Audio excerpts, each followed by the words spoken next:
Hello. Good afternoon.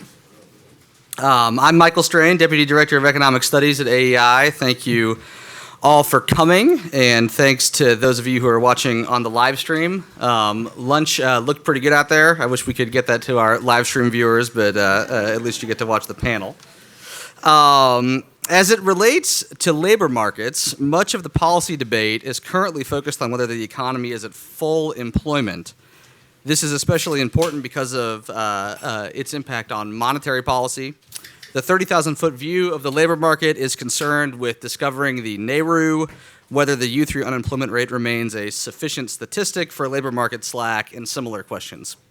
If you drop down from 30,000 feet to 15,000 feet, you'll find labor economists hard at work on the dynamics of the labor market. How are the flows into and out of the labor market behaving? What is happening with the quit rate?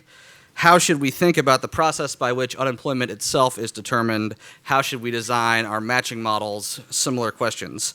These questions are vitally important, but they take place at a level of abstraction and aggregation. This is necessary, of course, but by necessity and by design, much is left out. This afternoon, we descend from the 15,000-foot level down to the ground level, and we travel to the front lines of the labor market. We learn from 4 private organizations which have rolled up their sleeves and jumped into the everyday hustle and bustle of America's job market. These organizations are doing extremely important work. They are working with individuals and with businesses. They are attempting to change the way that they interact, the way the labor market itself operates, and the way that workers experience the labor market. The experience of these 4 organizations, the lessons that they have learned, the wisdom that they have acquired, all of which they will share today, has much to offer the policy debate, has much to offer the policy community, and has much to inform the 15 and 30,000 foot work that so much of Washington does. Let me now introduce our panelists and our moderator. Byron August is Managing Director of Opportunity at Work, a civic enterprise based at New America in Washington, which aims to enable more Americans to achieve upward mobility in the job market and workplace, facilitate collective investment by employers to develop the talent they need to succeed and grow, and scale up promising innovations that unlock the potential of all people for higher value, meaningful work as a source of economic opportunity and national competitive advantage. Before co-founding Opportunity at Work, he served in the White House as Deputy Assistant to the President for Economic Policy and Deputy Director of the National Economic Council. Before that, he was a senior partner at McKinsey. He holds a doctorate in economics from Oxford. Gerald Chertavian is CEO and founder of Year Up, a national program that empowers urban young adults to enter the economic mainstream. Year Up is one of the fastest growing nonprofits in the nation and was recognized by Fast Company and the Monitor Group as one of the top 25 organizations using business excellence to engineer social change. His book, A Year Up, Helping Young Adults Move from Poverty to Professional Careers in a Single Year, is a New York Times bestseller. Mr. Chertavian is a graduate of Bowdoin College and Harvard Business School, where he was awarded the Alumni Achievement Award in 2014. Latoya Yegweke-Smith is the co-founder and co-executive director of Higher Ground, a Chicago-based nonprofit startup dedicated to helping the long-term unemployed secure full-time work.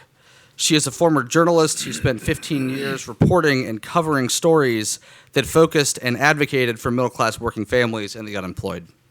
She currently serves as a board member for the Union of Unemployed. She holds a Master of Arts in Interactive Journalism from American University. Monty Hamilton is CEO of Rural Sourcing, Incorporated, a firm that connects companies with talented, qualified IT professionals across the United States. He is responsible for the company's strategic direction and growth, including the launch of 10 new development centers. He is a frequent speaker on outsourcing, domestic sourcing, and workforce development topics, and has been featured on CNBC, BBC, NPR, and other news outlets. He holds an MBA from the Cox School of Business at Southern Methodist University. Stan Voiger is resident scholar at the American Enterprise Institute and the editor of AEI Economic Perspectives. Dr. Voiger is a regular contributor to the National Interest and U.S. News and World Report. He serves as a board member of the Altruist Society and as the chairman of the Washington chapter of the Netherlands American Foundation. He holds a PhD in economics from Harvard. A reminder that full video of this panel will be available tomorrow and thereafter on our website. We encourage you to check out the video and to share the video widely with your professional network. You can find the video at www.aei.org/events. And with that, I turn it over to my colleague, Stan Voiger. Thank you very much, Mike. All right, what we're going to do here is we're going to have opening remarks by all four of our esteemed panelists, and then we're going to do a Q&A session where hopefully your questions will be concise and answered in a question mark. The first of our speakers is Gerald. All right, you're up. Great. Thank you very much, Stan, and thank you to AEI for having us here today and delving into this topic. Just as a tiny bit of context to start, so we know we have a situation with 6 million young adults in this country who are called by the government, I guess, disconnected. The term now being used much more readily is opportunity youth. These are young adults who are out of school, out of work, and don't have more than a high school degree. And interestingly, it represents about 17% of all 16 to 24-year-olds in the United States of America. If you look at our communities of color, it's probably 22% of African Americans, equal percent of Latinos would fit into the category of out of school, out of work, and don't have more than a high school degree. I think anyone, if you heard those three things, that would not be a recipe for success in a 21st century economy. We also, at the same time, have a need for skilled labor and a projection from just about every source you can look at that we will have a skills gap, i.e. a mismatch between the demand for skills and our supply of skills across the country. That's going to threaten, obviously, a lot more than just the young folks we may be working with yet, Year Up's perspective, but a broader impact. You say what that impact might be. The young adults who we happen to serve, who would fit into that category of opportunity youth, collectively cost the country about $97 billion per year, more than $1 trillion over the lifetime of those individuals. That's in lost tax wages, lost taxes, opportunity cost, higher healthcare costs, higher adjudication costs. So there is a cost. It's about $14,000 per young adult who's in that situation per year. At the same time, having jobs that are open in our country is a opportunity cost measured at almost twice the level of opportunity youth. So last I read is about $160, $170 billion a year of lost productivity due to having open jobs. In fact, our friends at the Corporate Executive Board most recently done some very good research around looking at the cost of open jobs in our country. So this is not just a challenge affecting young people. It's not just a challenge affecting certain communities. This is about all of us, our competitiveness, our global competitiveness, and indeed one could argue even our civil society, how we solve the challenge in front of us. What Year Up has done is an organization I had the good pleasure to found 15 years ago that was about how do you enable low-income young adults in that age bracket, we actually work 18 to 24, in 1 year move from poverty to a professional career. So that mission has never changed. It's the same since day one. How do you enable that young adult who is an opportunity youth move out of poverty and into a professional career in 1 year's time? We've done that through a model which is 6 months of intensive training and development, 6 months of a professional internship at one of about 350 companies around the country. And that process provides both high support for young adults in terms of caring adults in their lives, in terms of a stipend to get through the training they're doing. At the same time, there's very high expectations. Students sign a contract. They have to live up to that contract to stay in the program. They earn college credits. We're now accredited by ACE across the country, awarding about 30 college credits to our young adults, almost a year's worth of college. So that model has been kind of proven and honed over quite a few years, and it works. It works for a simple reason. The young adults we serve are the solution. They are assets, essential economic assets, and not social liabilities. Right? So it's a kind of rethinking of who's talented in this country and where talent resides. We work with a group of incredible companies from Google, Facebook, LinkedIn, Twitter, through to Fannie and Freddie here in this locality, through to Citibank, Goldman Sachs, JP Morgan, State Street. In fact, we placed 500 of our graduates, full-time jobs, just in State Street Corporation alone, into fund accounting, which is an area they need quite a few people in at the organization. That model has scaled from the humble 22 students that we started with in 2001 to now we'll serve, as we look at 2016, about 3,200 young adults in 16 cities across the country. This year, the organization is about an $85 million organization, and it's now the fastest growing organization started in the century that actually serves young adults. I'll show you a very quick video from a 60 Minutes piece we had on us just recently and give you a sense of who we work with and see a few of our students for real. For the past 2 years, Jay Hammonds has worked in Facebook's IT department. Born to a drug-addicted mother, he was adopted as a baby by a family friend. It was rough, but at the same time, I knew nothing different. For example, I had a cousin who, grew up in the same neighborhood as me, and he went down the wrong path. And a few years later, he was killed. And, sorry. It's okay. At the time, it was just normal, so I knew nothing different. After high school, he tried college, but quickly ran out of money. He says before a year up, he couldn't even get a job at a grocery store. I thought that would be like a great position for me coming out of high school.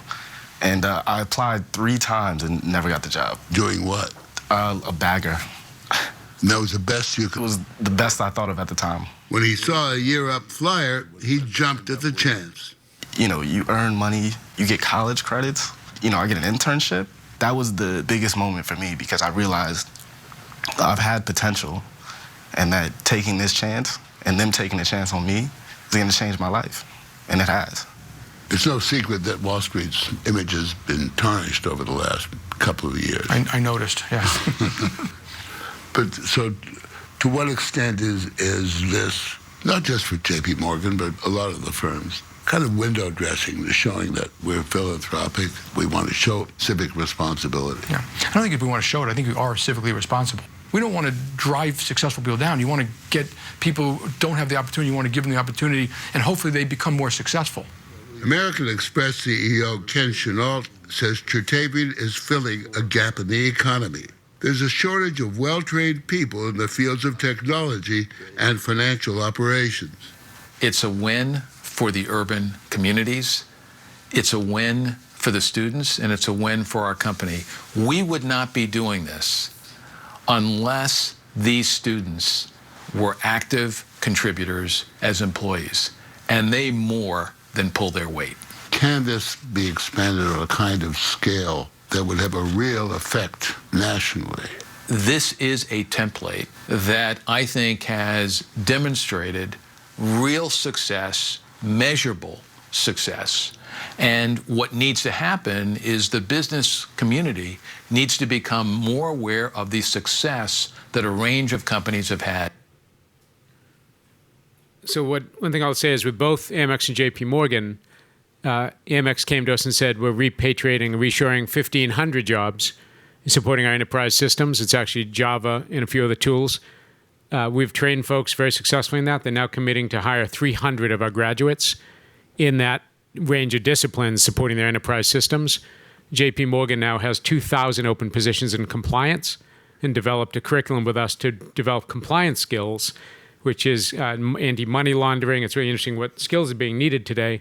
And they need to hire thousands. And they said, we want to plug you in across the country to the places we have the greatest need for talent. That's not a charitable act. That's not a CSR initiative in and of itself. This is how to combine good business with good citizenship and actually help companies at the same time we help our communities get in the game. I'll finish. I talked a lot about that's our direct service organization. So we serve young people every day, and we're fortunate to do that. We spend a lot of time as well thinking about systems. So why is this challenge so great in this country? What could we do to impact that? In fact, this year we launched a $34 million ad campaign through the Ad Council to help employers see this population of young people as assets and not deficits. That's been running all over the country. It's gotten incredible traction.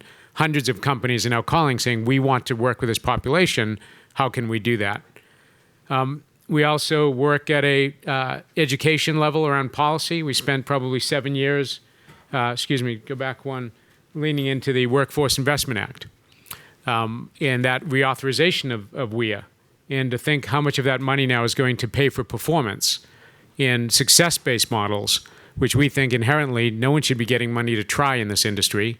It's workforce. We should be getting money, if we get any government money, to get results and prove we've gotten results. So we're kind of big believers in how do systems also work better, and can we be positive components of that. We also work closely with other initiatives. This was Starbucks working on the 100,000 Opportunities Initiative, getting CEOs across the country to lean into this population, which we've done now. We both advised on that and providing technical assistance, how to do that and how employers can lean into this population more readily. So we see it as not only Europe as a direct service agent, but we really look more broadly at what systems might be impacted over time to prevent that gulf or that divide being as wide it is for so many of our young adults across this country. Let me finish there and hand over to my colleagues. I know we want to save time for questions and go from there. Thank you. Thank you very much, Monty. I think it's your turn. If you'd rather speak from here, so you can. Well, you still won't be able to see your slide. But bless you for that. you have a fighting chance. If you were wondering who the odd man out was on the panel today, I think it's the guy without the tie on, running a tech company, a for-profit company, and the one who hates to sit while they're talking. So thank you for that. I will try as the tech guy to get this stuff up, and I knew it was going to go to higher ground next. So do we slide through these or jump to mine? I think we're going to have to slide through. All right. So I apologize. It's okay. If I can do that. I cannot. Technical help?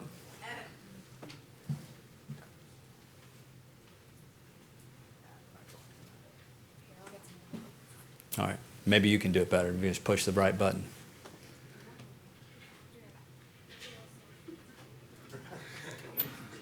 Does anyone know any good jokes? Fill the dead air? There we go. Right. That looks like it. We could advance it one.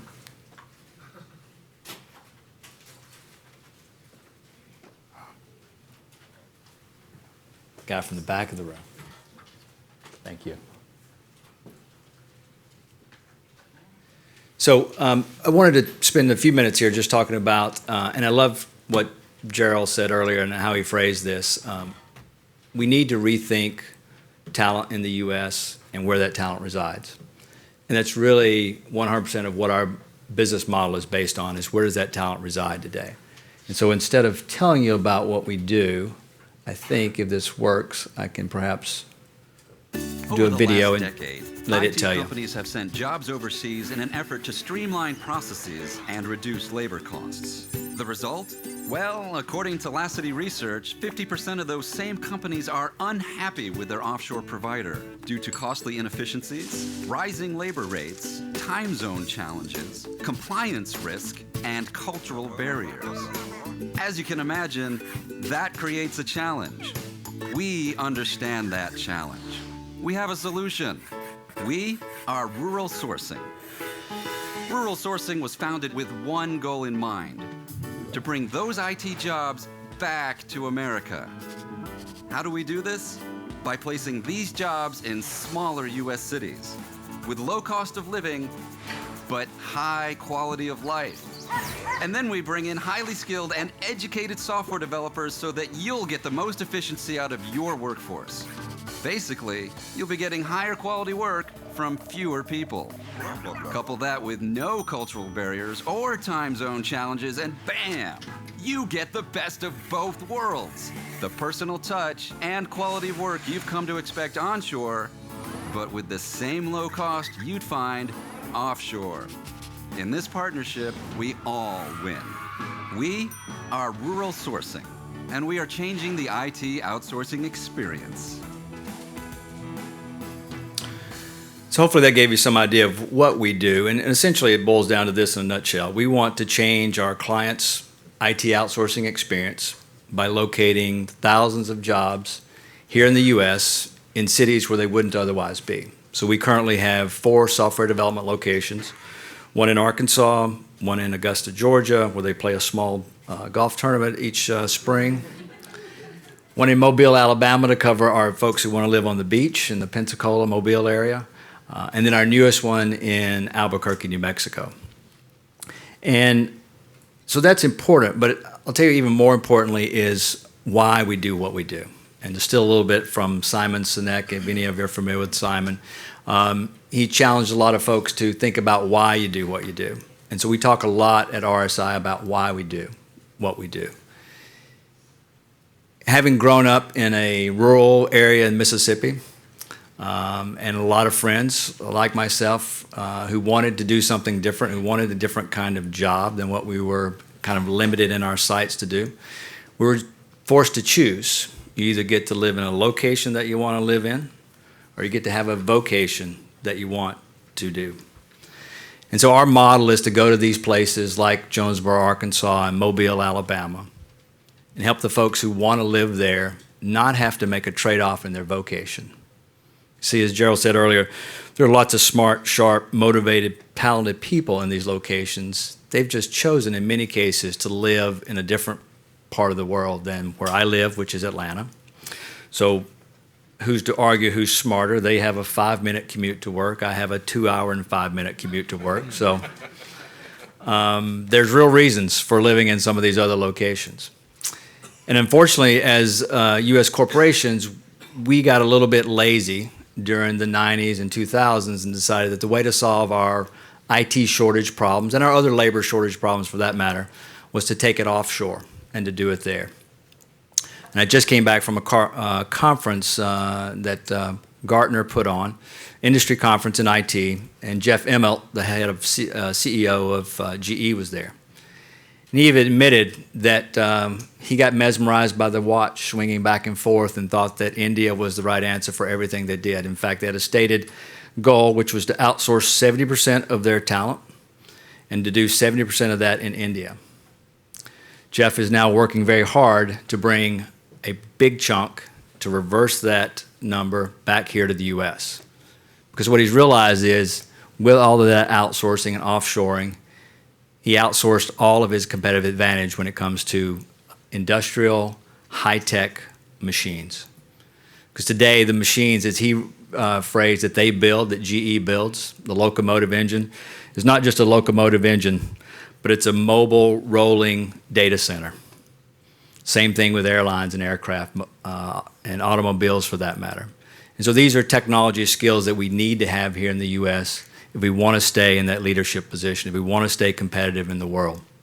And so that's a lot of what we're trying to do. We're trying to bridge the gap between high cost, DC, Atlanta, Silicon Valley, Boston, New York kind of labor, and tier 2, tier 3 city labor such as Albuquerque and Mobile, Alabama, where we really can have a cost advantage and we have a talent advantage, and we can offer that up to our clients. And so that's why we do what we do. This is a scene recently from one of our hackathons. So we do hackathons, put on hackathons, and those of you who don't know hackathons, it's a good thing. It's not a bad thing. It's not a bad hacking event.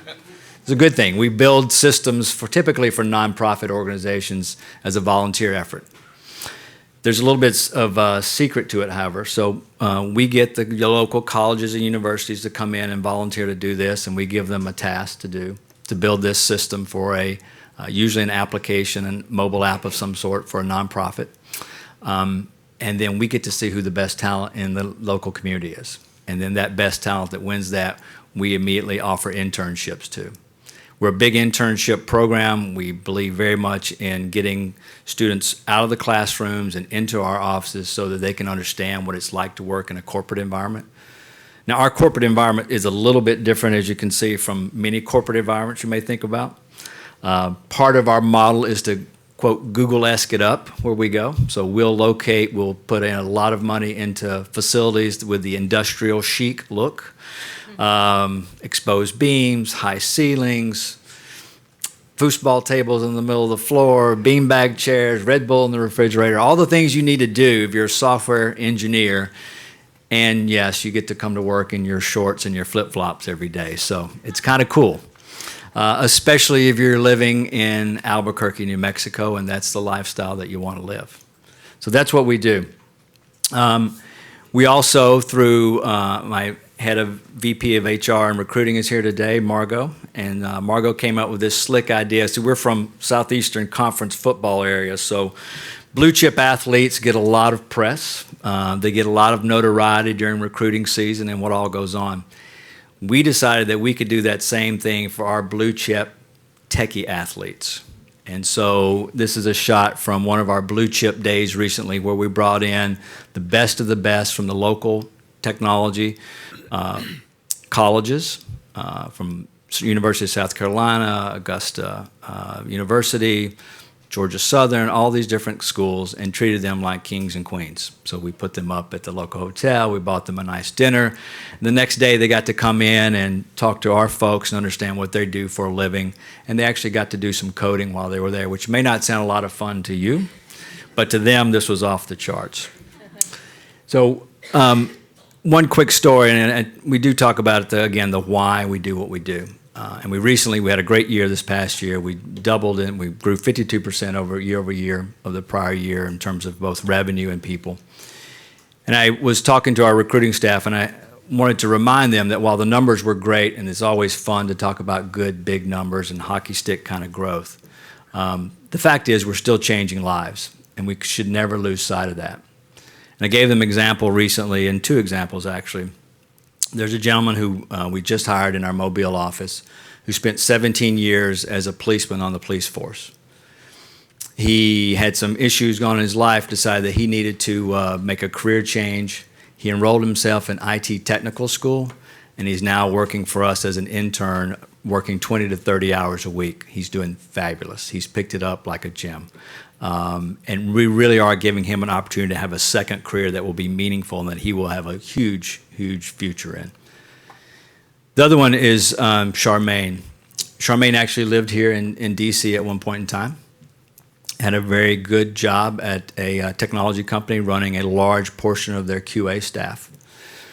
Charmaine's father fell ill, lived in Mobile, Alabama, had diabetes, was not taking care of himself very well, and so Charmaine moved back to be near her father with absolutely no prospects of a job. So for 6 months, she made sure that her dad ate well, did what he was supposed to do, take his medications, et cetera, and he got on a good path.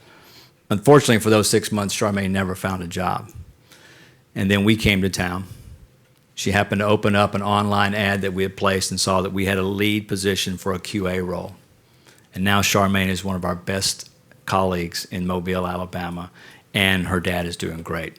So the opportunity to change people's lives is very important to us and something we should never lose sight of. This is one, I'll end on this, turn it over to my colleagues, one of my favorite quotes from Steve Jobs. So those people who are crazy enough to think they can change the world are the ones who will. Thank you.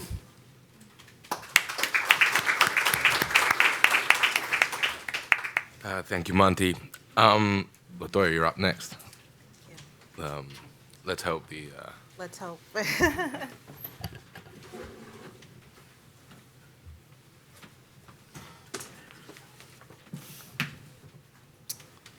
Okay, am I pointing it there or here?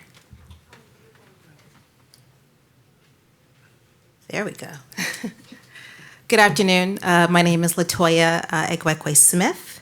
I am the co-founder, co-executive director of Higher Ground.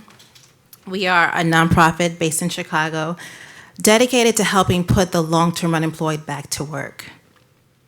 I'd like to begin today by just taking a minute and asking each of you to imagine, if you will, your life and how everything that's in it right now. Maybe you just landed your dream job. Perhaps you're newly married with your first child on the way. Or maybe you're just a stone's throw away from retirement. I hope it's safe to say that it's all pretty good right now, everything in your life and everything in it. Now imagine it all gone.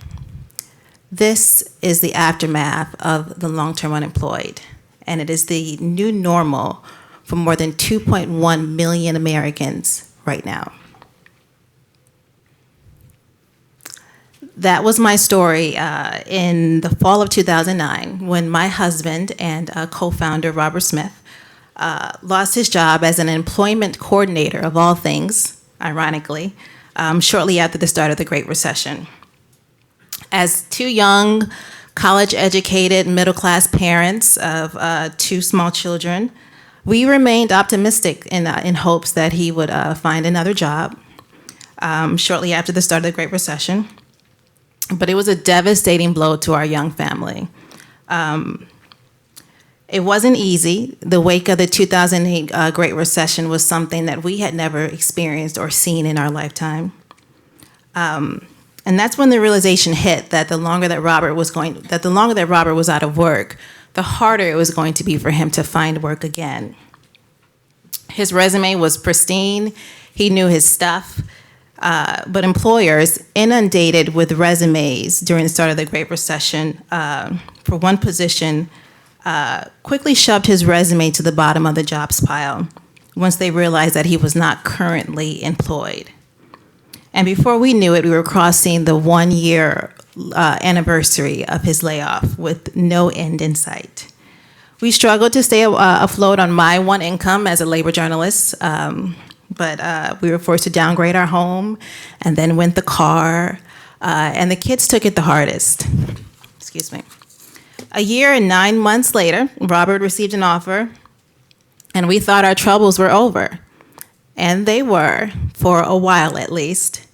That was until Robert was laid off for a second time, and this time the roller coaster lasted for a year and 4 months. Long-term unemployment is a national epidemic. It's an epidemic that has taken hold of more than 2.1 million Americans in search of the American dream. The rate is higher than it's ever been since World War II. And studies have shown that the reasons behind individuals' long-term unemployment are many times out of that person's control. And the problem touches nearly every American in some way, shape, or form. Young workers, married workers, college-educated workers, older workers, high school dropouts, military vets, Black, white, Asian. Becky McCardle, the Daily Beast, sums it up best. She says that short of death or debilitating terminal disease, long-term unemployment is about the worst thing that can happen to you in the modern world.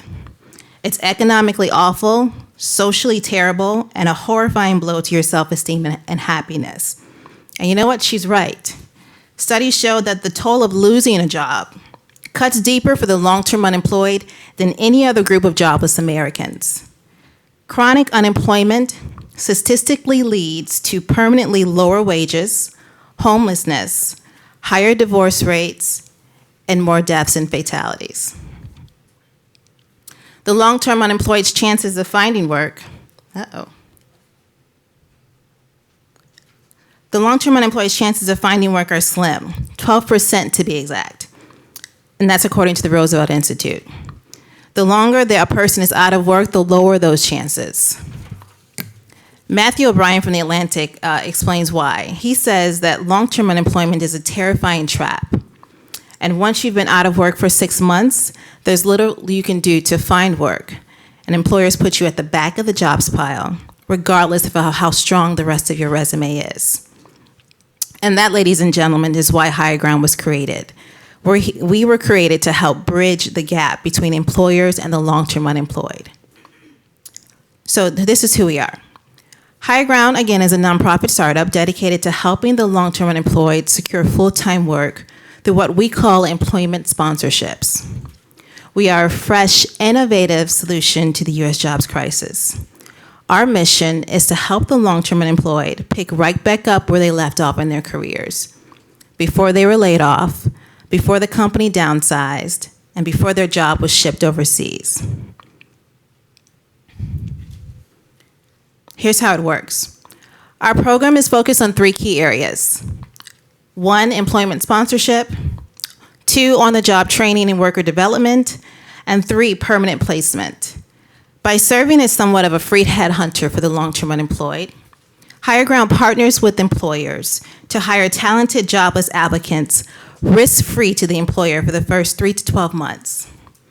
As an incentive to the employer to take a chance on a worker who is otherwise motivated, ready to work, possesses the right skills and level of experience, but is still struggling to recover from the depths of the Great Recession, Higher Ground pays the worker's salary. How? Through the power of online collaborative giving, also known as crowdfunding. Crowdfunding platforms such as Kickstarter, Indiegogo, GoFundMe are responsible for raising more than $5 billion last year. Kickstarter alone boasts a total of 5.7 million donors. Individuals raise money, and I'm sure you've seen it, from everything from a honeymoon trip to Vegas to feeding orphans in the Congo. Higher Ground believes the same model can be used, this same model of collaborative giving can be used and applied to the U.S. jobs crisis. Through the use of these fundraising platforms, our organization asks the American people to fund the long-term unemployed and help put them back to work. Then, using our combined 30 years of employment recruitment and workforce development experience, we find the best candidate, cover the cost of wages, and provide employers a risk-free opportunity to take advantage of the talent, skills, and experience the long-term unemployed have to offer. Worker development and training. Before and throughout the entire employment sponsorship, Higher Ground hosts workshops and supplemental skills, hard and soft skills training to ensure each applicant's top performance on the job. Training and development can include anything from career assessments, the creation of a jobs plan, resume writing, cover letter building, how to nail a job interview, personal goal setting, how to manage stress, financial planning, things like that. But permanent placement is our ultimate goal. As part of the employment sponsorship program, at the end of the sponsored term, the employer is asked to decide whether to hire the applicant permanently. If we did our job right in providing the best candidate and the right skills and proper training, the answer is yes. The employer then assumes all payroll and benefit costs. So I'm sure you're asking yourself, why would anyone want to hire the long-term unemployed? Here are 6 reasons to hire a long-term unemployed applicant. 1, doing so will likely increase the diversity of a company's hires. 2, such workers are typically highly qualified, and because they've been out of work for so long, they're typically motivated and focused on contributing to a company's success, which makes them very likely to be successful hires. They know how to come adversity, especially adversity of being unemployed, and having a job and the fact of not having a job will help them value one that much more. 3, there's a bias towards hiring a person who's out of work as opposed to one who currently has a job. And this is a self-perpetuating, defeating syndrome that impedes our country's economic growth and recovery. When the U.S. has talent that is untapped or otherwise wasted, it threatens the national economy and the capacity of the private sector for all of us. 4, employers who hire the long-term unemployed are investing in the strength of their local economy, their local communities. They're investing in their neighbors, their families, and small businesses. 5, this is an excellent way to support corporate goals of social responsibility. And 6, lastly, in working with Higher Ground, it's risk-free. Employers get highly capable, pre-screened candidates while saving on recruitment time and money. Higher Ground, we're now in our early stages. We're working to pilot our program in Chicago, which is home to more than 200,000 long-term unemployed residents. We are headquartered at Chicago's 1871. which is a tech hub where some of the city's brightest entrepreneurs are shaping new technologies, disrupting old business models, and resetting the boundaries of what's possible. Upon our success, we aim to expand to other major cities across the U.S. A little bit of background on myself and my co-founder. We feel like we are uniquely qualified to tackle this issue because of two reasons. One, our work experience, which I'm going to dive into really quickly, and two, our personal experience, which I touched on before. Together, we have a combined 30 years experience in labor employment and recruitment. As previously mentioned, I'm a former labor journalist for one of the largest international trade unions in North America. In my role, I supported through strategic media relations and communications the labor movement's mission of fighting to ensure every American's right to a decent job. My co-founder, Robert Smith, is a former employment coordinator for the National Children's Center, where he helped secure stable employment for adults, including those with developmental disabilities, through partnerships with local employers. But most importantly, it's our firsthand experience with the long-term unemployment, not once, but twice, that ultimately catapulted us into this higher ground journey. And I would not be doing my due diligence as a nonprofit leader if I didn't make a call to action. How can you help? You can help by joining us in putting the long-term unemployed back to work by donating $25 to Higher Ground at our website, www.higherground.org. And also be on the lookout for our upcoming crowdfunding campaign, which begins in December on Indiegogo. Millions of Americans are hurting. We can't wait on our elected officials to put our friends, our neighbors, our family members back to work. We, the people, have to take action. And we have to take action to our own hands and together create opportunities now, not tomorrow. By coming together and implementing new, innovative hiring practices, bolstered through the power of online collaborative giving, we can put the nation's long-term unemployed back to work. Together, we can create higher ground. Thank you.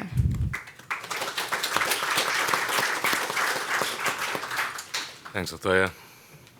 Byron, you're gonna take the higher ground over there.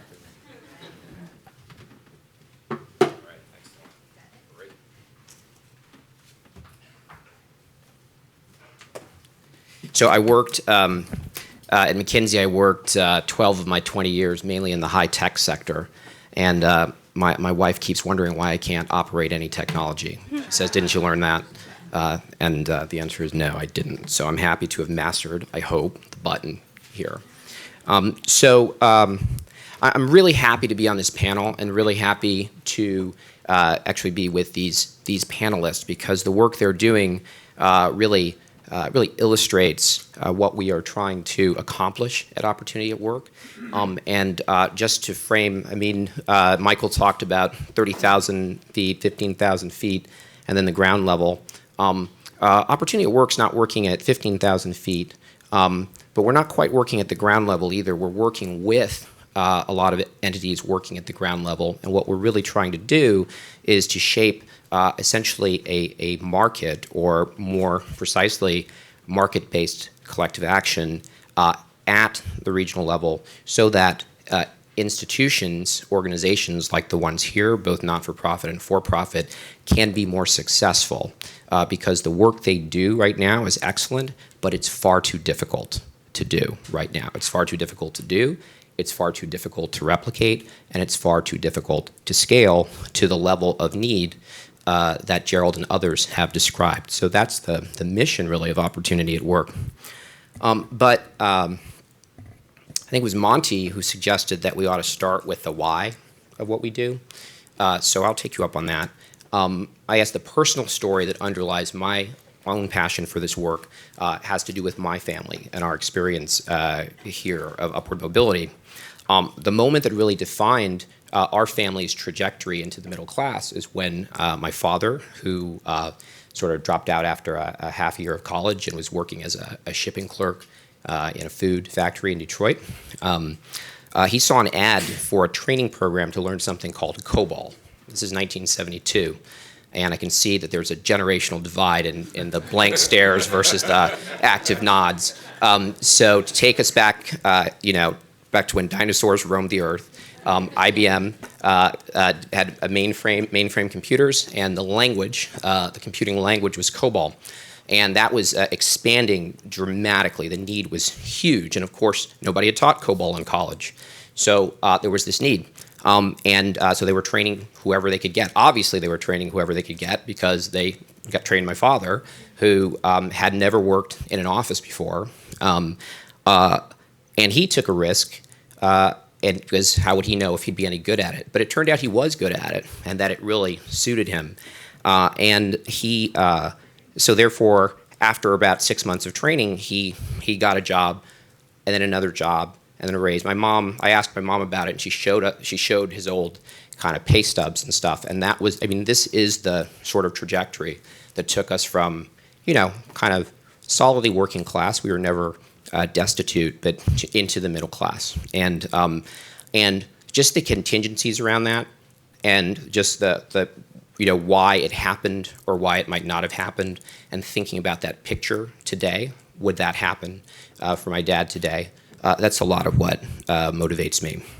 So the question I have is, how do we replicate, how do we scale my dad's story and our family's story so that millions of Americans have that opportunity in an age in which our labor market outcomes are increasingly being defined, or people believe they're being defined, by technology and technology trends. You hear a lot about it. And I have to say, the discussion of technology, it's not always a happy story when people tell it.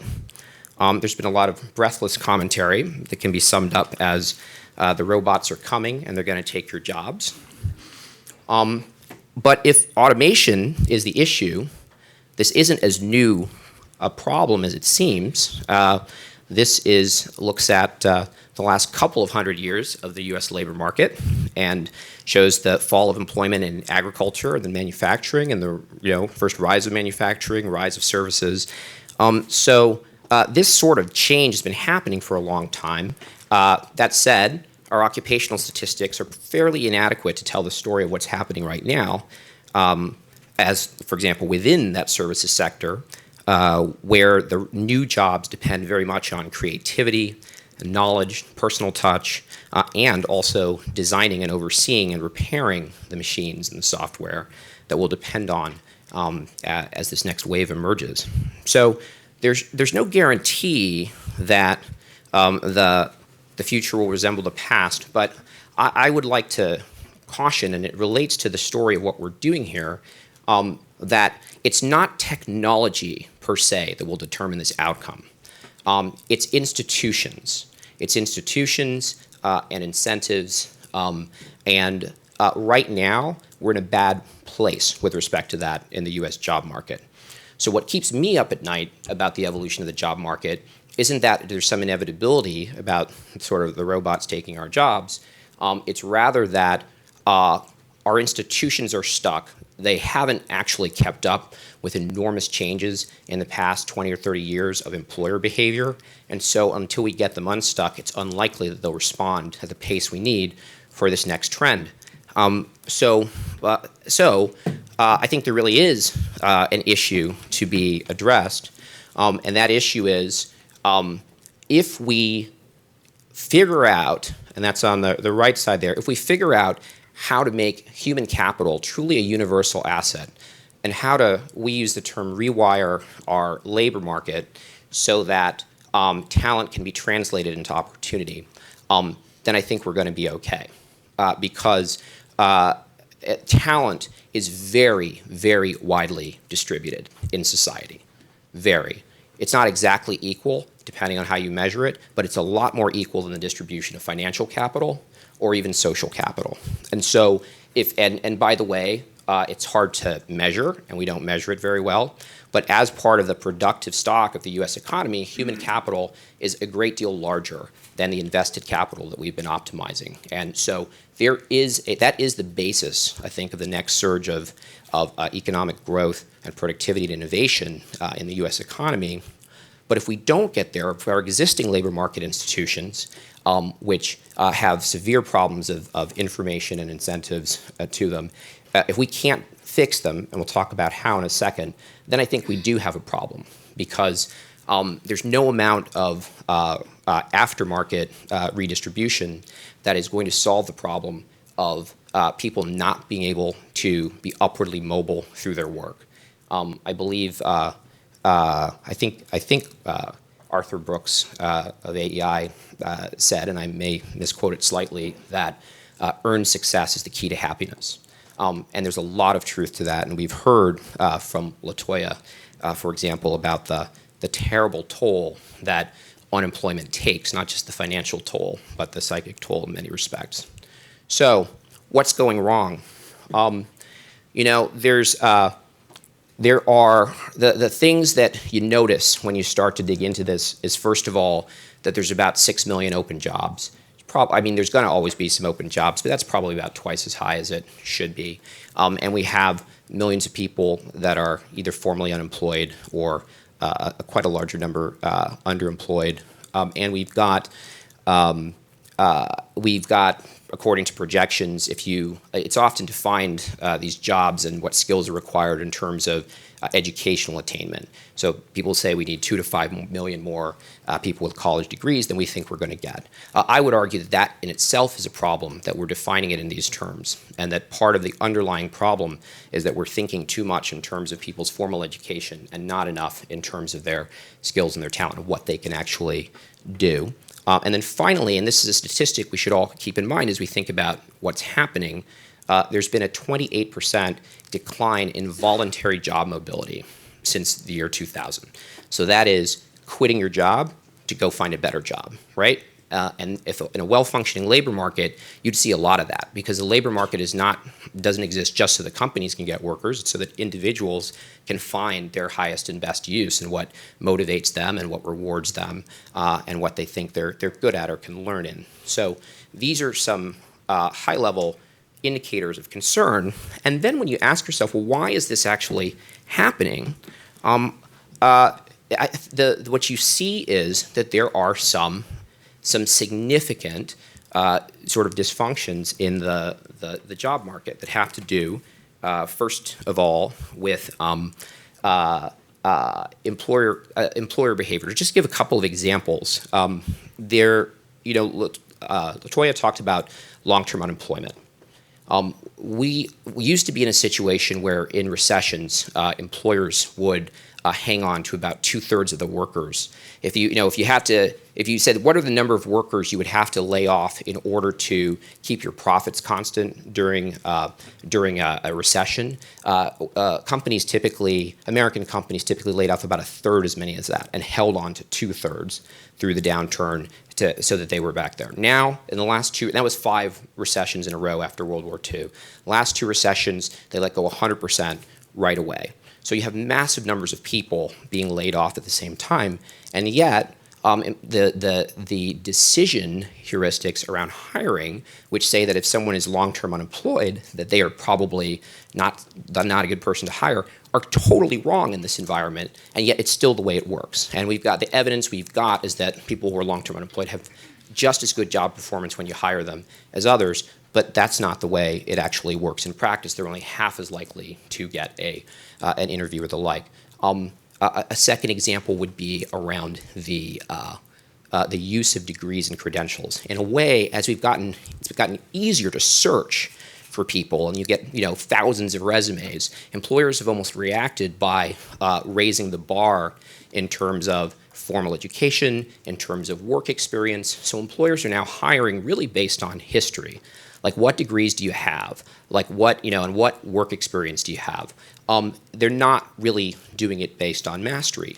Can you do the job, right? And you're screened out. Many people, millions of people are screened out before they can do the job. And then the solutions have a great deal of difficulty scaling. When I was working in the National Economic Council, one of my responsibilities is this workforce system and doing the work to get pay for performance in place, and really trying to make all of federal training programs more job driven, more market responsive, more linked to what employers what employers actually need. But we started by looking around the country at what was actually working. So Europe, for example, but there's actually a lot of examples of what's working. What there are not a lot of examples of are things that are working that then spread and scale. And if I had spent all my time at McKinsey working with for-profit companies, I would have found that very curious, right? Because usually something that really works, that works better, will get capital to grow and will kind of win market share. But that's not really the way it works here for nonprofits. And so that piece of the market is broken. Like, how do you actually get people to scale? More year-ups. So a specific person who I think about a lot in this work is Lashana Lewis, who is from St. Louis. She's born in East St. Louis. And in high school, she fell in love with computer programming. Like, she was in a computer club. This is her passion. She went to college to be a computer science major. She dropped out after about a year, a lot of family issues, life exigencies. And for 10 years, she could not find a job in the field, right? She was a college dropout. She had nothing on her resume that said that. She worked in call centers. She drove a bus. She could code, but she had no way of telling people that she could, and she couldn't even get a job interview.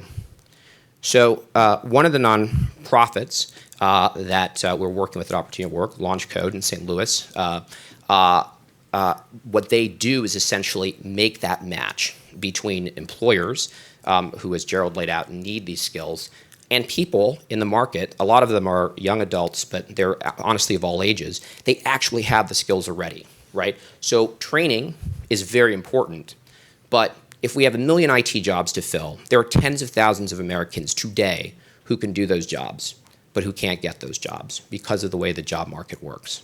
So this is sort of step one of the problem, because what they did was essentially assess her skills.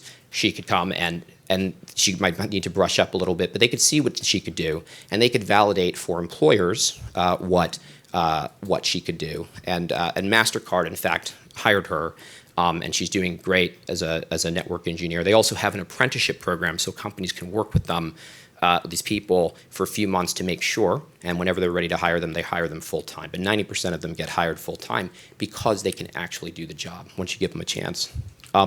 So who else gets left out?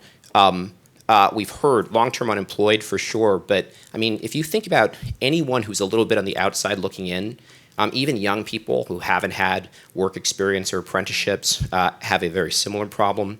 If you think about full-time parents who may have been out of the workforce for 10, 15 years and are trying to get back in, they have a very similar problem. If you've learned your skills on the job, you might be credited with those in your company because everybody knows you and knows what you can do. But like, say your spouse wants to take another job at another place and you need to go to another company, you can't get credit for the most part for those skills. It's very hard. So when we see that job mobility in this country, I mean, geographic mobility has dropped in half in the last 20 years, that's part of the issue. And part of the issue is people also, there's 40 million Americans that have some college, like Lashana, like my father, but never graduated from college, 40 million. They earn much closer to what people with high school degrees earn. There's a lot that they've learned that they can do that they don't get credit for, and that is a huge part of the opportunity here. Okay, so but why do we need all the folks here to solve this problem, or why do you need Opportunity at Work? Well, the major players in this system won't solve this problem on their own. To put it in a kind of a general way, what's required here is market-based collective action. And government doesn't do market-based very well, and businesses don't do collective action very well, right? So you really have a gap, because employers, while they have the understanding and the knowledge of what are the skills that are needed, that's embedded within their companies, when faced with a hiring choice, and you can hire someone that seems promising, you could take a chance on them, maybe they could do the job, you think they might Or you can hire someone, you can poach someone from another company that's got the credentials, that's got the experience, that's in the job. On a transactional basis, most companies will do the latter, right? They will poach instead of train and develop, understandably, as an individual company. Educational institutions, won't talk a lot about it, but suffice to say that really the incentives are absolutely not aligned and the governance is not aligned to be able to respond rapidly to changing employer needs. You're probably not going to get the solution there, at least not by itself. And then, people sometimes ask, not so much in Washington, but in Silicon Valley, why can't LinkedIn solve the problem, right? Why isn't that the answer? And it's some of the answer, and I love the way, LaToya, the way you're using crowdfunding technology. I think there's a lot of advantages to the technology, and I think it's part of the answer.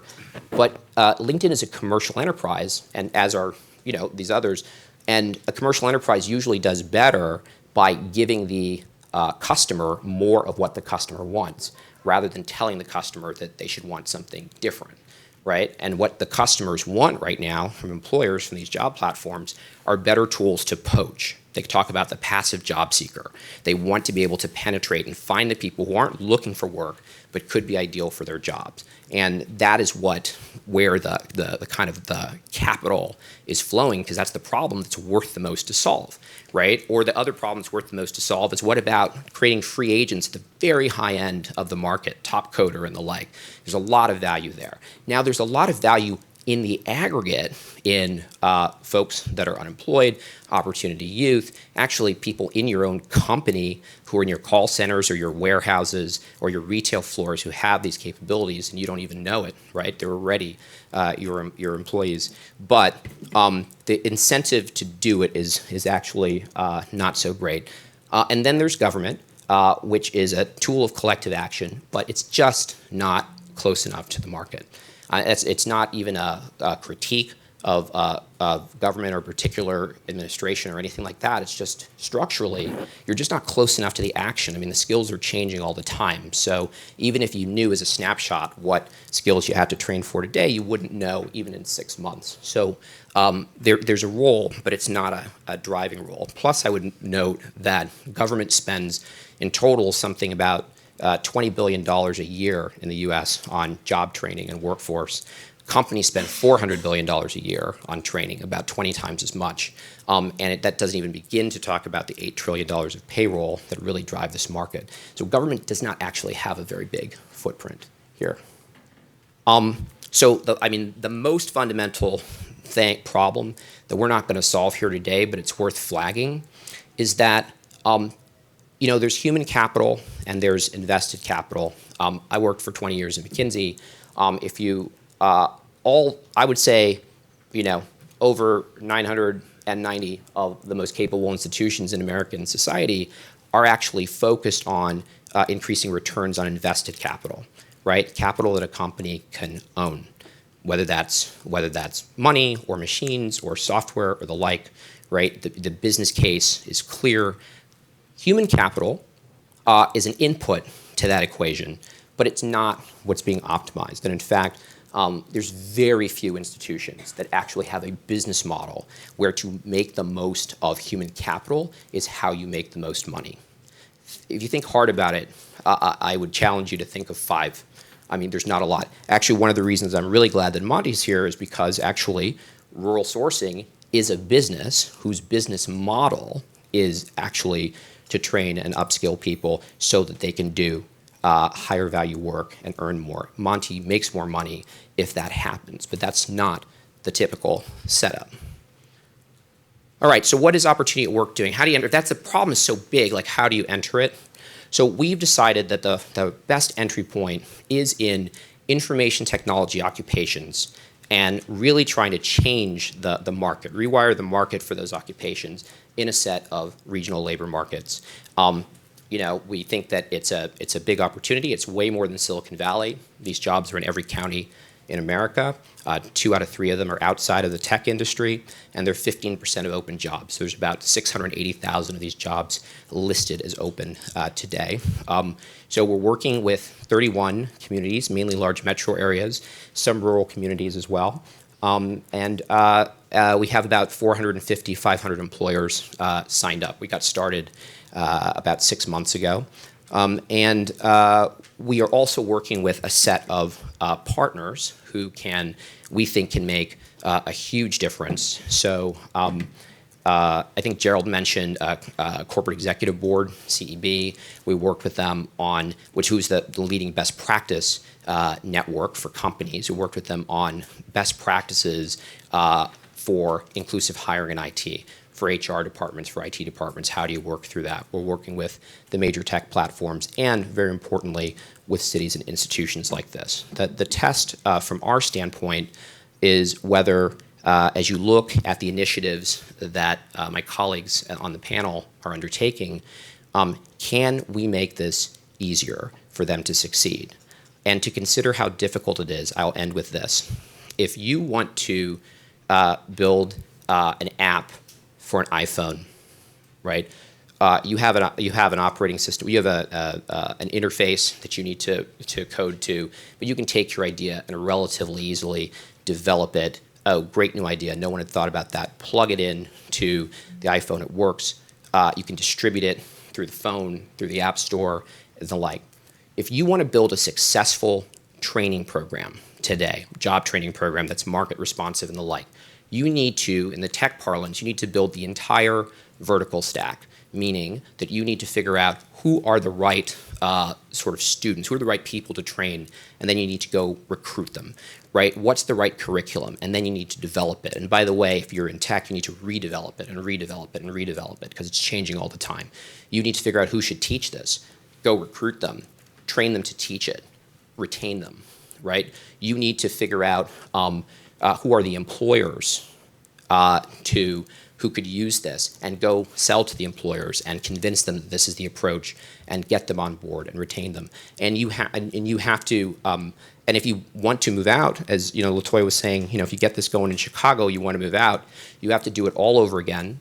It's really no easier the second time, and it's no less expensive the second time. So as a result, these programs, even the most effective ones, are far too expensive, very difficult to scale, and if you add them all up, while it's moving in the right direction, we'll solve the problem in about 100 years. So we'd like to solve the problem faster than that. We think we can. We think we need to, and delighted to be working with partners like these, and thankful for AEI to help us reach out to all of you and get your advice and thoughts. Thank you.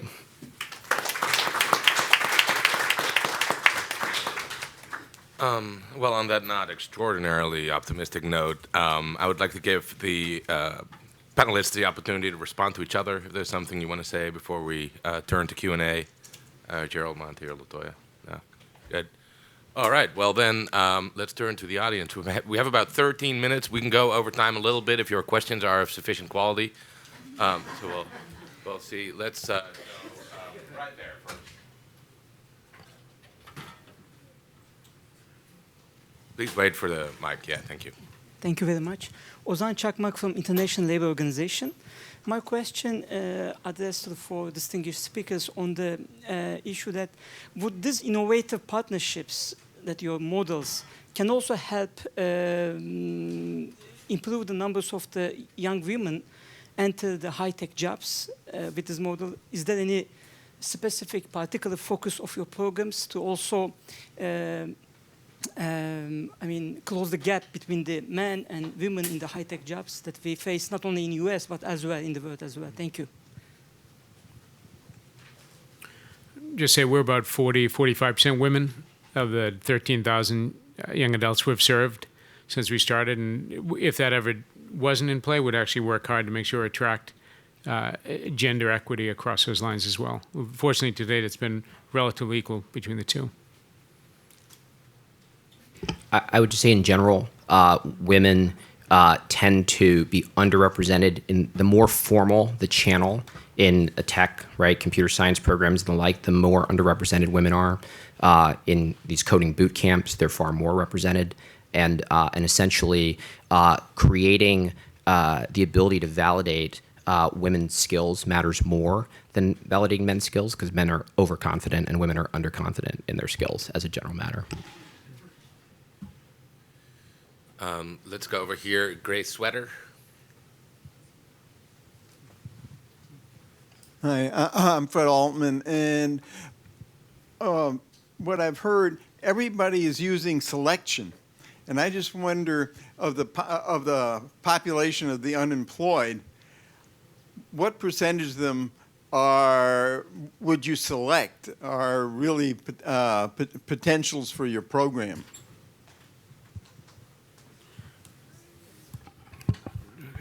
So the folks we serve, the vast majority of the folks we serve are unemployed or significantly underemployed. They have part-time job, retail, maybe security when they come to us.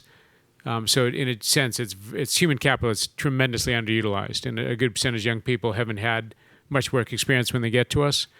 So, I think people self-select more than we select. Right, so we set up a system that says, here's what we do, we try to be transparent about what we offer, the expectations, and then young people can select into that based on, is this what they want at that point in their lives? We don't say we're the right or wrong answer for every human being. We try to be clear about what answer we do provide, what the outcomes are if you go through the program. I can look an 18-year-old in the eye and pretty much guarantee them, you will not be poor in 12 months' time if you come to this program and you play by the rules.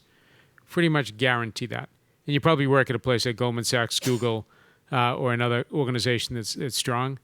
So for us, it's you're looking for motivation. You're not looking for test scores. Probably our average GPA in high school was 1 point something, right? And testing, I'll give you an example. 96% of our young adults tested into remedial mathematics, but not one of the 500 young adults who now work at State Street Corporation have not made it because they can't do net present value calculations on a fund, right?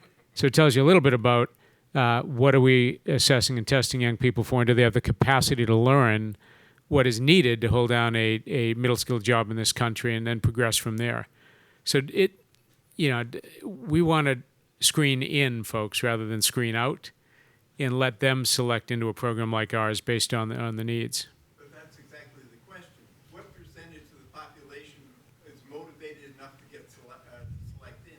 I think vastly more than we may give credit to, in my own experience. I think many of the young adults we serve have a bounded rationality that's pretty severe, right? When no one in your community who has a knowledge-based job who can help you navigate that, when your networks don't connect. I probably had a perception 15 years ago when I started this that it was a higher percentage of folks who don't want to work or fulfill a stereotype, which I, in my life, have learned was my own stereotype, as opposed to saying, if you give a person an opportunity to work is the greatest dignity there is. People want to work for the most part. So I think it's, when we go to a community, the vast majority of people, when we open a new city, say, it can't be true. What you do is got to be a scam. I'm going to come with debt. It's not going to work. That tells you something about people's motivation to lean into a program like this. And now 80% of everything we do is word of mouth because young adults say it works and they'll tell each other. So I think it's higher. In my experience, the more folks do want that. I think the knowledge of the pathways to get into those occupations. So I'd done 2 randomized controlled trials that proved causality rather than correlation. That's important for us because if there was something else a young adult could seek to get a livable wage job, they'll find it. There aren't that many pathways for young adults to gain that access. So I think it's the lack of opportunity, one, is great. And also just the cognizance or awareness of what might even be out there for a young person when you're coming from some of the most isolated pockets of poverty in this country. And I just wanted to second that what we found at Higher Ground in dealing specifically with the long-term unemployed is that essentially the same thing, and that is that these individuals really do want to work. They're motivated. I think the stigma that comes along with being long-term unemployed is that there's this kind of perception out there that these individuals are lazy, or if they haven't found a job at this point and for so long, then there must be something wrong with them. They must be unemployable. And that is completely not the case. It's quite the opposite, as you were saying. that these individuals, and specifically for higher ground, what we're looking for are individuals who are ready to work job day one. They're job ready. And there's a significant amount of long-term unemployed individuals out there who are ready to go back to work day one immediately, and they're just simply looking for that opportunity. Let's go all the way to the back. There we go. A very, very quick question. We're getting ready to start up an online publication for and about conservatives of color, and I just want to know that you guys are going to have your information available so we can contact you to see if we can get you the right article or op-ed. Absolutely. Sure, thank you. Well, that was a good one. We're going to stay in the back. Baseball cap. Thank you. My name is Yaya Fanusi. I'm with United States of Africa 2017 project.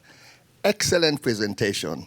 I'm very happy to learn what you have done. And with such results that you have, tangentially you only mentioned that you're having problem scaling it or replicating it. You guys have to collectively get evangelists who can then promote what you're doing so that all the people who are in other areas which are not benefiting from this should benefit from it. And I think you have a disruptive approach to training and employment. Remember the thing I said about the question mark at the end of your statement? Let's keep those going. We're going to go over here, right in front of the clock. Wait for the mic. Oh, thank you. Stefan Bielski, Career Design. With 4 entrepreneurs on stage and an entrepreneur myself, I'm a little embarrassed to ask a macroeconomic question, but we are in a DC think tank. Byron, you mentioned that there was a 28% decrease in voluntary job mobility. I just want to know, what are the causes of that, and are there some opportunities that tells us? I think the truth is that we don't fully know what all the causes of that are. I think there's been some interesting work on the consequences. For example, about a year and a half ago, some economists who actually often do a lot of work on startups, which is another kind of sort of loss of dynamism if startups are declining. This is sort of the, quitting your job to get a better job is sort of like the startup, right, of the labor market. And they think that it's actually a big source of long-term unemployment, actually, that the labor market has become so sticky and the insiders are sort of clinging to their jobs. There's not enough flow, so it's like much harder for people who fall off, right, the train to get back on. Well, I think that's a consequence. In terms of why it's happening, there's a lot of theories about it. And I don't want to try to give a comprehensive answer because I don't think we have one. But I will give one data point, which I think can illustrate how our institutions could be affecting this, not just the macro level discussions, but why the macroeconomist may be missing why this is happening. So Burning Glass, which is a labor market data company, did a report on credentials and the way there's been a drift up in the credentials required for different jobs. So administrative assistants, today, 20% of them, 19%, have 4-year bachelor's degrees. But 65% of the new job postings for administrative assistants in this country last year required a 4-year bachelor's degree to be considered. Not preferred, required. So if you're keeping score, that means that 80% of current administrative assistants cannot apply for 2/3 of the new job in their field. Think about that and ask yourself why labor mobility may be declining in the market. That's right. Let's go. Let's go right here. Ryan, wait for the mic.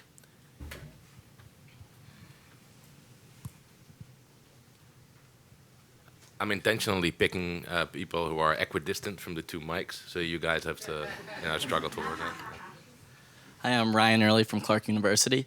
And I know Byron had said he thinks that the government can only have a small role in really helping these types of programs, but do any of you think that there are any legislative or administrative action that could either help more successful startups and training programs happen or help them go to higher scales?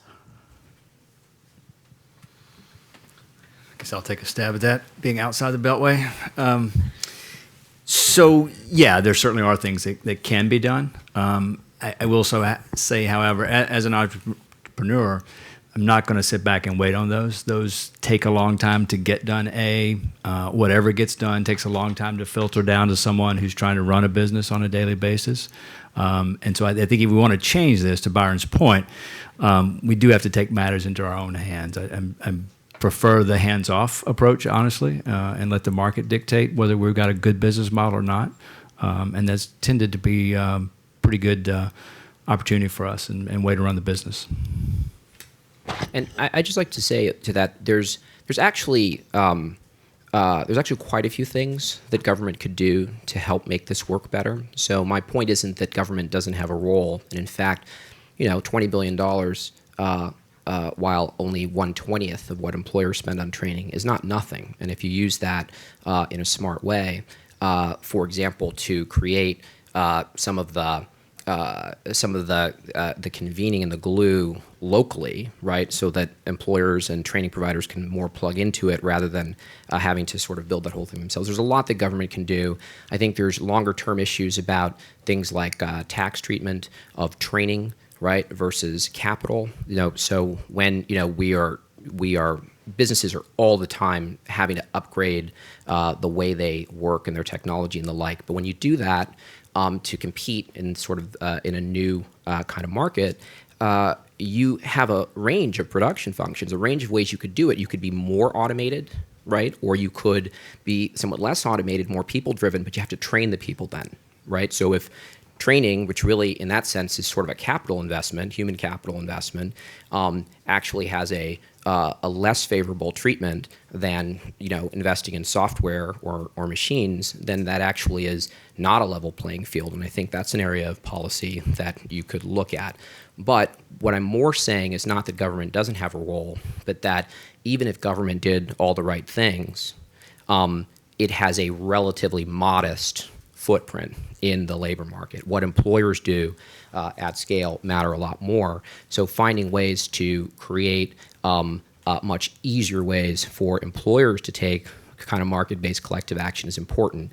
And just as an illustration, in the technology field, where I worked a lot, you have very fierce competitors, companies that are just, going at each other hammer and tongs like in the product market, but they are collaborating very deeply around standards so that they can create a larger application developer community and more value for customers, right? So even as they compete, they also have this layer at which they take collective action. And I think that's what's really needed, because right now companies are mainly competing. They're fighting over their piece of the talent pie, but no one's growing the pie, and it's very difficult for a company on its own to grow the pie for the whole market. That needs some collective action.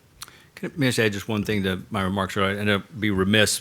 The cities that we've worked with, and the states for that matter, have been very receptive to rural sourcing and coming in and setting up and creating technology jobs where they might not otherwise exist. And so we have gotten some assistance from a local tax incentive basis.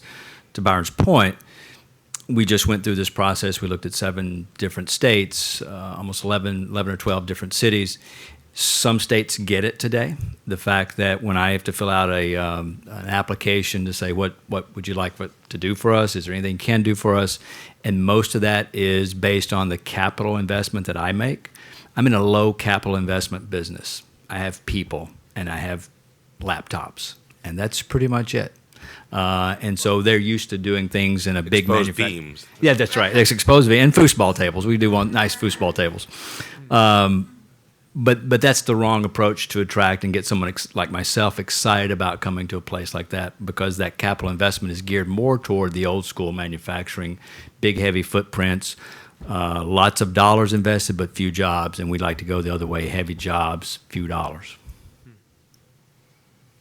If I could just touch on that, I'm going to try to tread around this question lightly, being that I'm a nonprofit and legally can't really advocate for policy issues, but I want to make the point that I think it's safe to say that a lot of folks in kind of the employment, labor development space would like to see government take a more active role in job creation and in implementing policies and investments that help with training and things like that. You see that happening with WIA, which was recently passed and in the process of being implemented. But I think it's safe to say that a lot of us believe that more can be done by a comprehensive jobs program, a rigorous plan of action. The economy is on the upturn, but there's still a significant population of Americans who are being left behind. And we would like to see something done to address that.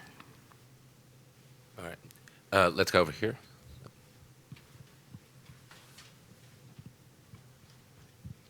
Hi, I'm Victoria Holbert from Norwich University, and I'm a product of vocational education. And one of the problems that I saw in my high school, at least, was that they actually promoted us to go to college, saying that there would be no opportunities, just going directly into the workforce, saying that in this day and age, you need a degree if you want to make it. And so I guess my question is, have any of you thought about branching out to these schools where they have already learned the skills, they have these skills, and just not the opportunities?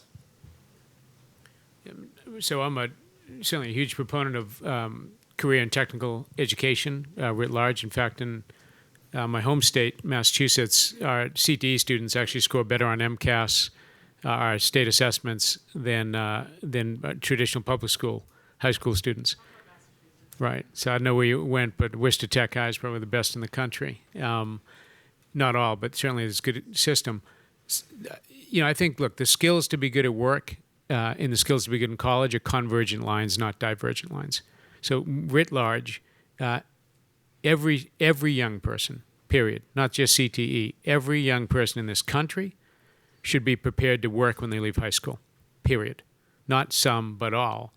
Just as they should be prepared for post-secondary education of some description. We had a college for all mentality in this country that I think actually didn't serve this country that well, because for a lot of folks, college for all is a fantasy, right? You got 110 million Americans who live on less than twice the poverty level, right? 110 million Americans live on less than twice the poverty level. College, right? You can't feed your belly. How are you going to feed your brain, right? So I think ensuring that our young people, whether it's CTE or public schools, come out with the ability to do things which are both pay-worthy and credit-worthy has got to be the goal of our system in this country. And then students will choose, do I want credentials? Do I want to go down a technical route? Half the people Google hired last year in technology didn't have 4-year degrees because Google has found a way to look purely at competency, which in technology and software development is a lot easier to do than some other fields. So we have to shift a bit of our mindset that college doesn't have to mean one myopic system, right? It can be a range of post-secondary options. Allow young people to choose that path and not put a social ranking for human beings on which path you may choose to go down. That would serve our country infinitely better than what we have somehow come to believe, which is the only viable thing is you go to a 4-year college. And that is certainly not true. And it also sets up an unattainable structure for a lot of Americans. So I think we can do a heck of a lot better, and I think it's a both and rather than either or when it comes down to CTE versus public. And indeed, 4-year college is great, but it is not. Making a living is more important than getting education if you can't eat and can't clothe and feed and house yourself. Thank you for your question, first of all. And I will tell you, in our job applications day, 4-year degree is not a requirement. We have our own assessment tests coming in the door. If you can code the programs we're looking to get coded and you're an elementary school kid, we'll put you to work, right? That might be a little bit of a stretch. They come cheaply that way. Entrepreneur. No, seriously, we are working very closely with the community colleges where we are. There's a great example of this working very well today in Albuquerque, New Mexico. Entrepreneur started up a code academy out there, was running it, was doing okay with it. The local community college got excited about what he was doing and how he was doing it. Within 9 months, they brought that entrepreneur and his program into their curriculum and set it up. They're putting 25 to 30 people through that every 3 months, and it will be a big source for us, for those graduates coming out of that code academy to bring in and hire. And I could care less whether they have a 4-year degree or not. Now, there are other things that we talk about, like soft skills that have to be learned. That's a part of our training curriculum. That's part of what we're set up to do, is to bring that idea of how you talk to corporate CIOs and IT people who happen to work for Goldman or happen to work at Pfizer Pharmaceutical. And you have to understand how to do that, and that's something that we can teach and those folks. But if they come in with those pure capabilities, then we're happy to take you from that point forward. So I agree with what Gerald had to say about policy and about the convergence of skills for work and skills for higher education. I think that's absolutely right. But Do you agree with Monty's advocacy for the repeal of child labor? I would like to go on the record opposing Monty on the child labor question. But what's important to understand about what Monty just said, the latter part of what he just said, which I do agree with, is that he is Monty's unusual, right? Monty's business. So Monty essentially, and the role his company plays, is he guarantees to the companies that employ, that contract for his services. He guarantees, Monty and Rural Sourcing guarantee the quality of the work, and so those companies don't have to worry about, did these people go to college or whatever, how we assess them. Like, if Monty delivers the work, he delivers the work, and therefore Monty can then hire these people and bring them up in a different way, Gerald, and also in LaToya's model. And honestly, all of these great training programs that we love, they all have to vouch for these people, right? They all have to be the people who say, look, don't worry about all of that. We will get you people who can do the job. And the companies have to accept that. Google, which has thousands of people working in human resource analytics, people analytics, they've discovered that a college degree doesn't matter very much given all the other information you can have about someone.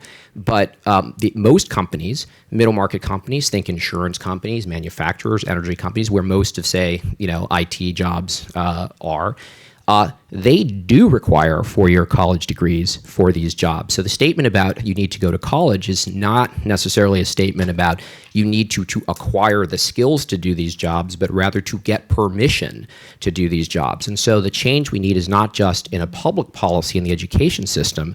The change we need is in employer practices and HR policies, right? And the way that the actual hiring and screening works. And the single thing, most important thing that we're trying to accomplish with this tech hire initiative that Opportunity at Work is working on is for, in every place, in every tech hire community, for there to be a robust hiring channel that from start to finish is all about, can you do the job? Not what your degree is, not what your experience is, and there is no screening based on those characteristics. There's only screening based on kind of aptitude, motivation, skill, competency, and the like. And until we have at least one way for everybody to get into any job that way, then there's going to be a whole lot of people that are being left out. And I think that's a critical part of the problem we need to solve. I think we can do one more quick question. We're going to go over here, blue sweater.